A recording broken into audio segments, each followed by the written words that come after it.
Hi friends, welcome to మణిమాల వంటిల్లు. నేను మీ మణిమాల. ఈరోజు మీకు చూపించబోయే రెసిపీ వచ్చేసి సమ్మర్ అయితే స్టార్ట్ అయింది కదా.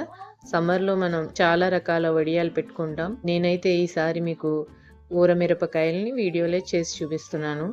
వీటిని చాలామంది మజ్జిగ మిరపకాయలు, చల్ల మిరపకాయలు అని కూడా పిలుస్తారు. మనం వీటిని ఏ విధంగా ప్రిపేర్ చేసుకోవాలి అన్నది ఈ వీడియోలో చూద్దాం. ఇవి 1 year పాటు కంపల్సరీ స్టోర్ అయితే ఉంటాయి.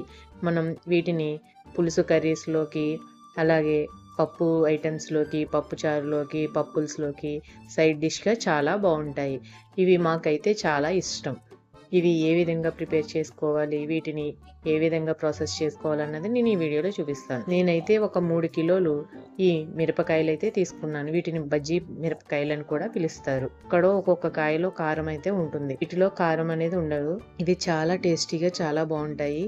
వీటిని శుభ్రంగా వాష్ చేసుకోవాలి. ఒక 2-3 సార్లు వాష్ చేసుకున్న తర్వాత 2 చారెళ్ళు ఉప్పు అయితే వేసుకోవాలి. ఉప్పు వేసి అవి మునిగేంత వరకు వాటర్ వేసుకోవాలి. ఎందుకంటే వీటిపైన మెడిసిన్ అనేది, పురుగులు పుచ్చు ఏమీ పడకుండా వీటిని పండించేటప్పుడు మెడిసిన్ స్ప్రే అయితే చేస్తారు. అది పోవడానికి మనం ఇలా వేసి ఒక 1 hour వాటర్లో ఉంచితే దానిపైన ఏమన్నా కెమికల్స్ ఉంటే పోతాయి. అవి వాటర్ తీసేసి ఒక 2-3 టైమ్స్ మంచిగా వాష్ చేసుకుని ఈ విధంగా పెట్టుకోవాలి. చూసారా మిరపకాయలన్నీ ఎంత మంచి కలర్లో ఉన్నాయో. మనం మజ్జిగలో వేసుకోవాలి అనుకుంటే ఊర మిరపకాయలకి ఈ విధంగా ఉన్న కాయల్ని తీసుకోవాలి. ఇలా ఉంటేనే మిరపకాయ టేస్ట్ అనేది చాలా బాగుంటుంది. కలర్ కూడా ఈ విధంగా ఉన్నప్పుడే మిరపకాయ మంచిగా తయారైనట్టు తెలుస్తుంది. చూడండి, నేను ఏ విధంగా నైఫ్తో నాట్లు అయితే పెడుతున్నానో అదే విధంగా ప్రతి కాయకు కూడా ఇలాగే పెట్టుకోవాలి. మీ దగ్గర టూత్ పిక్ స్టిక్ ఉంటే టూత్ పిక్ స్టిక్తో కానీ, ఏదైనా పిన్ ఉంటే పిన్తో కానీ ఈ విధంగా ఒకవైపే చీలుకోవాలి. వీడియోలో చూపించిన విధంగా ప్రతి కాయకి కూడా ఇదే విధంగా అన్నీ చీలుకోవాలి. నేను తీసుకున్న కాయలకైతే కారం అయితే అస్సలు లేవు. ఒకసారి మీరు తీసుకున్నప్పుడు కాయలు చెక్ చేసుకుని తీసుకోండి. లేదు మాకు కారంగానే ఉండాలి అంటే అలా తీసుకున్నా పర్లేదు. చీలుకున్న మిరపకాయలను పక్కనుంచుకోండి. ఈ ఊర మిరపకాయలు వేసుకోవడానికి ముందు రోజు నైటే మనం పెరుగు అనేది తోడుపెట్టుకోవాలి. నేను 1.5 లీటర్ పాలు తెచ్చి మంచిగా కాచి పెరుగైతే తోడుపెట్టుకున్నాను. పెరుగులో ఉన్న మీగడ, వెన్న మొత్తం తీసి పెరుగు రెడీగా ఉంచుకోవాలి. ఈ పెరుగుని క్రీమీగా వచ్చేలాగా, ముక్కలు లేకుండా, ఇరిగిపోయినట్టుగా లేకుండా మంచిగా గిలక పెట్టుకోవాలి. ఇందులో ఒక 1/2 లీటర్ వాటర్ కూడా వేసుకోవాలి. అలాగే 2 టేబుల్ స్పూన్ల పసుపు, 2 చారెళ్ళ ఉప్పు వేసుకుని ఈ విధంగా వేసుకోవాలి. అంటే పెరుగులో ఉప్పు సరిపడగా చూసుకుని వేసుకోండి, మీరు తీసుకునే క్వాంటిటీని బట్టి. నేను తీసుకున్న 3 కేజీలకి నాకు 3 1/2 లీటర్ల పెరుగు అయితే సరిపోతుంది. కేజీకి 1/2 లీటర్ చొప్పున నేను తీసుకున్నాను. మీరు కిలో వేసుకుంటే మిరపకాయలు ఒక 1/2 లీటర్ పెరుగు అయితే సరిపోతుంది. చూడండి, పెరుగుని మనం వాటర్ వేసి ఈ విధంగా కలుపుకోవాలి. వీడియోలో చూపించిన విధంగా. ఎలా అంటే నేను చేతిలోంచి వేసేటప్పుడు కొంచెం కొంచెంగా డ్రాప్స్ అయితే పడుతున్నాయి కదా, పెరుగు నా చేతిని అంటుకుంటుంది కదా, అలా ఆ విధంగా ఉండాలి. ఇప్పుడు నేను ఇందులో ఒక 2 నిమ్మకాయల్ని కట్ చేసి గింజలు లేకుండా రసం తీసుకుని వేసుకుని బాగా మిక్స్ చేసుకున్నాను. అలా నిమ్మరసం వేయడం వల్ల మిరపకాయ అనేది బ్లాక్గా అవ్వకుండా లోపల మిరపకాయలో ఏమన్నా కారం ఉన్నా కూడా చంపేస్తుంది. మంచి కలర్ఫుల్గా కూడా వస్తాయి. మనకి వైట్గా మంచిగా చూడటానికి చాలా రుచికరంగా అనిపిస్తాయి. మంచి టేస్ట్గా, మంచి కలర్ఫుల్గా వస్తాయి నిమ్మరసం వేయటం వల్ల. ఇప్పుడు కొంచెం కొంచెంగా మిరపకాయలు తీసుకుని వీడియోలో చూపించిన విధంగా మజ్జిగలో వేసుకుని, నేను చేతితో ఎలా అయితే అదుముతున్నానో అదే విధంగా కొంచెం కొంచెంగా వేసుకుని మిరపకాయలన్నింటినీ కలుపుకోవాలి. చూడండి, ఆ విధంగా ప్రెస్ చేయడం వల్ల మిరపకాయ లోపలికి మజ్జిగ అనేది ఏ విధంగా వెళ్తుందో అలాగే మిగిలిన మిరపకాయలను కూడా అదే విధంగా వేసుకొని అలాగే కలుపుకోవాలి. మెల్లమెల్లగా ప్రతి మిరపకాయలోకి మజ్జిగ అనేది వెళ్తుంది. అలాగే మిరపకాయలు కూడా మంచిగా ఊరతాయి. నేను వీటిని ఒక వెడల్పాటి గిన్నెలో వేసుకుని కలుపుకొని మిక్స్ చేసుకుంటున్నాను. అలాగే వీటిని ఊరబెట్టుకునేటప్పుడు ఇటువంటి సేవండి గిన్నెలో కానీ స్టీల్ గిన్నెలో ఉంచవద్దు. ఈ విధంగా మిక్స్ చేసుకోవడానికి మాత్రమే ఇలా కలుపుకోండి.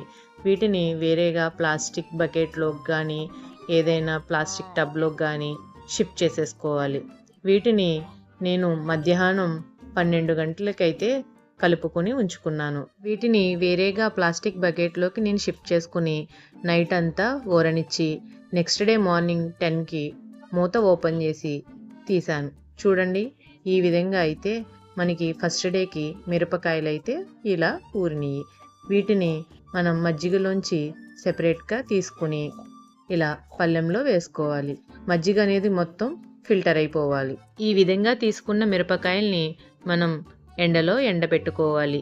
అలాగే ఈ విధంగా ఫిల్టర్ చేసిన మజ్జిగను మూత పెట్టి మనం సెపరేట్గా పక్కన ఉంచుకోవాలి. అదే మజ్జిగలో మనం ఇంకొక 2-3 డేస్ మిరపకాయల్ని వేస్తూ ఉండాలి. చూడండి, మనకి మజ్జిగ అయితే ఈ విధంగా ఉంది కదా. దీని మీద మూత పెట్టుకుని దాన్ని పక్కన ఉంచుకోవాలి. మనకి ఇప్పుడైతే ఒక 25% అయితే మిరపకాయలు ఊరాయి. చూడండి, నేను ఒక సంచిని కట్ చేసుకుని ఈ విధంగా ఎండలో వేసుకుంటున్నాను. సమ్మర్లో వేసుకోవడం వల్ల మంచిగా త్వరగా ఎండుతాయి. ఎండ కూడా మంచిగా తగిలి మిరపకాయ అనేది బ్లాక్గా అవ్వకుండా ఉంటుంది. దేనికి దానికే సెపరేట్గా ఇలా పెట్టుకోవాలి, వీడియోలో చూపించిన విధంగా. దీనిపైన ఒక నెట్ క్లాత్ లాంటిది కానీ ఏదైనా వేసుకుని డస్ట్ పడకుండా 4 వైపులా రాళ్ళు పెట్టుకోవాలి. సాయంత్రానికి ఈ విధంగా అయితే ఎండినయ్యి. మరలా వీటిని మనం మజ్జిగలో వేసుకుని అదే విధంగా మిక్స్ చేసుకోవాలి. చూడండి, మిరపకాయలన్నీ కొంచెం పచ్చి పచ్చిగా కొంచెం తెల్ల తెల్లగా ఎలా ఉన్నాయో వీటిని మనం మరలా మజ్జిగలో వేసుకొని కుదుపుకుంటూ జాగ్రత్తగా చేతితో అదుముకుంటూ ఆనించుకుంటూ మంచిగా మిక్స్ చేసుకోవాలి. కొంచెం మిరపకాయ అనేది సాఫ్ట్గా మెత్తగా ఉంటుంది, జాగ్రత్తగా ప్రెస్ చేసుకోవాలి. వీటిని మనం మజ్జిగలో వేసినప్పుడు ఈవినింగ్ తెచ్చుకునేటప్పుడు వేసుకొని మిక్స్ చేసుకొని కలుపుకోవాలి. మరలా మనం పడుకునేటప్పుడు ఒకసారి మరలా మూత తీసి మిక్స్ చేసుకుని కలుపుకోవాలి. ప్రతి మిరపకాయకి మజ్జిగ పట్టి మంచిగా ఊరుతుంది. అలాగే మనం ఫస్ట్ డే వేసిన రోజును కూడా మధ్యాహ్నం 12కి వేస్తాం కదా, అలాగే అప్పుడు కూడా 2-3 సార్లు మిక్స్ చేసుకోవాలి. రెండవ రోజు మజ్జిగలో వేసి ఫిల్టర్ చేసి ఎండలో పెట్టిన మిరపకాయలు ఈ విధంగా తయారయ్యాయి. చూడండి, ఎంత మంచిగా కలర్ఫుల్గా ఉన్నాయో. ఇవి 2 రోజులు నైటు మజ్జిగలో ఊరాయి. అలాగే వీటిని ఇప్పుడు మరలా మనం మజ్జిగలో 3వ రోజు నైటు ఊరబెట్టుకోవాలి. నేనైతే ఒక 3 డేస్ ఊరబెట్టుకున్నాను. నాకైతే 3 డేస్కి 3 టైమ్స్ వేస్తే సరిపోయింది. ఇలా ఈ విధంగా మిరపకాయలన్నింటినీ మరలా మజ్జిగలో వేసుకుని జాగ్రత్తగా చేతితో అదుముకుంటూ మిక్స్ చేసుకుని కలుపుకోవాలి. ఇప్పుడు మజ్జిగ అనేది మనకి కొంచెం తక్కువగా ఉంటుంది. అందుకు ప్రతి మిరపకాయలోకి పట్టేలా వీడియోలో చూపించిన విధంగా ప్రెస్ చేసుకుని కలుపుకొని మూత పెట్టుకోవాలి. అలా 3వ రోజు మజ్జిగలో ఊరిన మిరపకాయల్ని మజ్జిగలోంచి ఫిల్టర్ చేసి ఎండలో పెట్టుకున్నాను. చూడండి, ఎండలో ఎండిన మిరపకాయలు ఈ విధంగా అయితే నాకు రెడీ అయ్యాయి. వీటిని ఇంకా నేను మజ్జిగలో అయితే వేసుకోవడం లేదు, నాకైతే సరిపోయింది, మంచిగా ఊరాయి. నేను వీటిని ఇంకొక 5 డేస్ మంచిగా ఎండలో పెట్టి ఎండబెట్టుకుంటాను. చూడండి, ఆల్రెడీ మిరపకాయలు అనేది నాకు మంచిగా తయారవుతున్నాయి ఎండి. ఇంకా నేను వీటిని మజ్జిగలో వేయనవసరం లేదు. వీటిని 5 డేస్ ఎండలో పెట్టుకున్న తర్వాత చూడండి, నాకు ఈ విధంగా తయారయ్యాయి. మంచిగా క్రిస్పీగా ఎండేలా గరగరమని సౌండ్ వచ్చేలా మనం మిరపకాయలను అయితే ఎండలో పెట్టుకోవాలి. మిరపకాయలు కూడా మంచిగా కలర్ఫుల్గా తయారయ్యాయి. మనం లెమన్ వేసుకోవడం వల్ల మనకి మిరపకాయ అనేది బ్లాక్గా అవ్వదు. అలాగే ఏమన్నా మిరపకాయలో కారం ఉంటే పోతుంది. చూడండి, ఈ విధంగా మనకి మిరపకాయలు అయితే ఎండాలి. ఈ విధంగా ఎండిన మిరపకాయల్ని మనం ప్లాస్టిక్ డబ్బాలో కానీ హెయిర్టైట్ డబ్బాలో కానీ లేదా ఒక కవర్లో గట్టిగా మూత కట్టి పెట్టుకున్న మనకి 1 ఇయర్ పాటు మంచిగా స్టోర్ ఉంటాయి. మనం వీటిని ఇప్పుడు ఫ్రై చేసి చూద్దాం. ఇప్పుడు స్టవ్ మీద కడాయి పెట్టి స్టవ్ వెలిగించి ఆయిల్ వేసుకొని ఆయిల్ హీట్ అనేది మనకి ఫస్ట్ మంచిగా హీట్ అవ్వాలి. హీట్ అయిన తర్వాత ఆయిల్ని లో ఫ్లేమ్లో అయితే పెట్టేసుకోవాలి. బాగా హీట్ అయిన హై ఫ్లేమ్లో ఉన్నప్పుడు మనం మిరపకాయలను అయితే వేయకూడదు. ఆ విధంగా వేయటం వల్ల మిరపకాయ అనేది మనకి కలర్ త్వరగా చేంజ్ అయిపోయి బ్లాక్ కలర్లోకి వచ్చేస్తుంది. నార్మల్ హీట్లో ఉన్నప్పుడే మనం ఈ మిరపకాయలు అనేది వేసుకుని మంచిగా ఈవెన్గా అంతా ఫ్రై అయ్యేటట్టు మంచి గోల్డ్ కలర్లోకి వచ్చేలా ఫ్రై చేసుకోవాలి. చూడండి, నేను ఏ విధంగా ఫ్రై చేస్తున్నానో అదేవిధంగా మీరు కూడా ఫ్రై చేసుకోవాలి. అలా కలుపుకుంటూ ఫ్రై చేసుకోవాలి ఆయిల్లో. లేదు హైలో పెట్టుకున్నారు అంటే వెంటనే బ్లాక్ కలర్లోకి అయితే వచ్చేస్తుంది.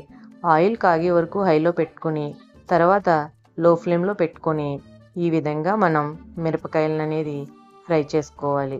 చాలా టేస్టీగా చాలా బాగుంటాయి. వీటిని చేసుకోవడం కూడా చాలా ఈజీ.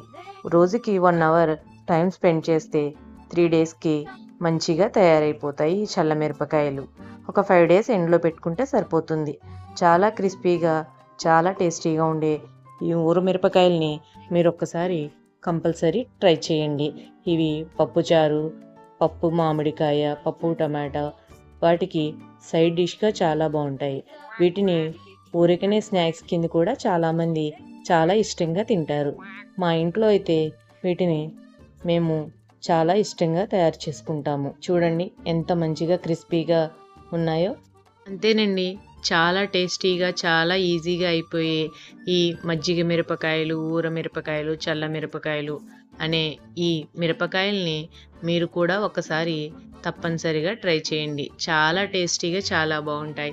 ఇవి ప్రతి ఒక్కరూ చాలా ఇష్టంగా తింటూ ఉంటారు. ఈ మజ్జిగ మిరపకాయలను అన్ని రాష్ట్రాల వారు చాలా ఇష్టంగా తింటారు. మీకు నా వీడియో నచ్చినట్లయితే ప్లీజ్ లైక్ చేయండి, షేర్ చేయండి, సబ్స్క్రైబ్ చేసుకోండి. అలాగే బెల్ ఐకాన్ క్లిక్ చేయండి.